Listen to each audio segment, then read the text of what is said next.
আজকে রিসেপের friend Pfizer মা শিমু ভাবির বার্থডে ছিল, কিন্তু এদিকে আবার ওদের এক্সাম চলছে, তো আমরা দূরে কোথাও যেতে পারবো না, কোনো রেস্টুরেন্টে যেতে পারবো না, যেহেতু এক্সাম তাড়াতাড়ি শেষ হয়ে যাবে, বাচ্চারা বের হয়ে যাবে।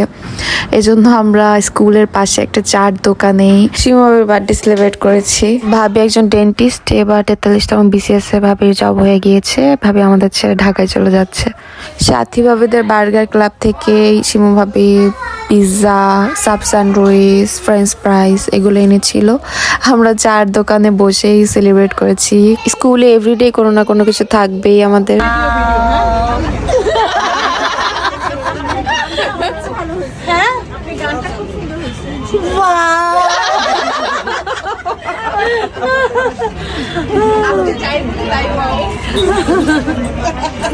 বার্গার ক্লাবের এই পিৎজা খুবই মজার, আর ফ্রেঞ্চ ফ্রাইজও অনেক ভালো ছিল। আর কারো কোনো প্রোগ্রাম হলেই স্কুলের, এখন এই যে সাথী ভাবিদের যেহেতু বার্গার ক্লাব, এখান থেকে খাবার আনা হয়। সবাই ভাবিকে ছোট ছোট কিছু গিফট দিলাম, তারপর আবার আমরা চাও খেলাম, যেহেতু চার দোকানে বসে আমরা বার্থডে সেলিব্রেট করলাম, তো চা না খেলে কি হয়। আর এখানকার লিকার চাটা বেশ মজার।